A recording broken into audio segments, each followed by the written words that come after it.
খাবার জলের অপচয় রুখতে রাজ্যের কড়াকড়ি। মুখ্যমন্ত্রীর কড়া বার্তার পরই অভিযানে পিএইচই দপ্তর। তার মধ্যেই মহেশতলায় ক্যামেরাবন্দী হলো খাবার জল অপচয়ের ছবি। মহেশতলা পুরসভার 8 নম্বর ওয়ার্ডে দিন রাত খাবার জল অপচয় হচ্ছে। কোথাও কলই নেই, কোথাও আবার কল ভাঙা, কোথাও কলের চাবি খারাপ হয়ে জল অপচয়। কিন্তু স্থানীয়রা দাবি করছেন কেউ বা কারা কল ভেঙে দিচ্ছেন। কি বলছেন তারা, দেখুন। এখানে কি কলের মুখ ভাঙা রয়েছে? হ্যাঁ। কতদিন ধরে এরকম অবস্থা? এটা অনেক দিন ধরে, প্রায় বছর খানেক হবে। জল যখন আসে জল তো নষ্ট হয়। হ্যাঁ, মানে নষ্ট তো হবেই, দুবেলায়। আমাদের পয়সাতে লাগিয়েছি, রাতলি ভেঙে দিচ্ছে, লাগালেই ভেঙে দিচ্ছে, কি করবো? আর এই ছবিটা আপনাদের দেখালাম, আরো বিস্তারিত সমীর জানাতে পারবে। সমীর, খাবার জলের অপচয় রুখতে একদিকে রাজ্যের কড়াকড়ি, মুখ্যমন্ত্রীর কড়া বার্তা, তারপরে পিএইচ দপ্তরের তরফে অভিযান, কিন্তু তার মধ্যে মহেশতলায় এই ছবি। মানে ঘন্টার পর ঘন্টা, দিনের পর দিন ধরে এভাবেই জল পড়ে যাচ্ছে, খাবার জল অপচয় হচ্ছে।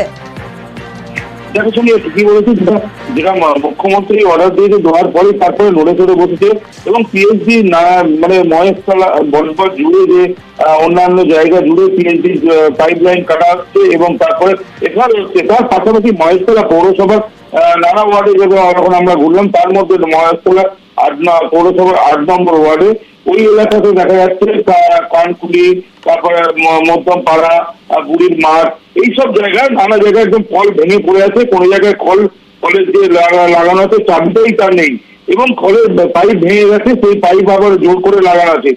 অনেকের বক্তব্য দীর্ঘদিন ধরে এরকম লাগানো আছে, কিন্তু কোনো ওখানকার কাউন্সিলর কিংবা যারা কর্মী আছে কলে লাগাবার কোনো হেলদোল নেই। এখনো পর্যন্ত জল ওখানে পড়ে যাচ্ছে এবং জল অপচয় হচ্ছে।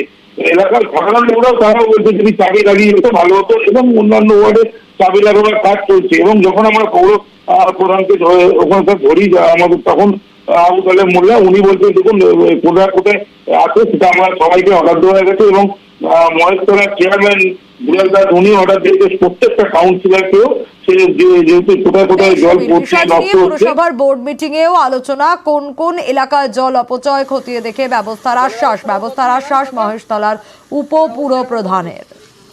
চেয়ারম্যান সাহেব নিজে সই করে প্রত্যেকটা কাউন্সিলরকে চিঠি পাঠিয়েছে যে তার ওয়ার্ডে তাদের কলগুলো দেখে নিই কোন জায়গায় জল অপচয় হচ্ছে। আমরা প্লাম্বার দেওয়া চিঠি করে দিয়েছি এবং প্রত্যেকটা ওয়ার্ডেই জল যেগুলো পড়ছিল, আমি আশা করছি এখন হয়তো যাবেন দেখবেন পড়ছে না। আমাদের কল লাগিয়ে দিয়ে আসছে, ভেঙে দিচ্ছে রাতের অন্ধকারে। ওই কলটা খুলে নিয়ে গেলে হয়তো 20 টাকা পাবে, সেটাই।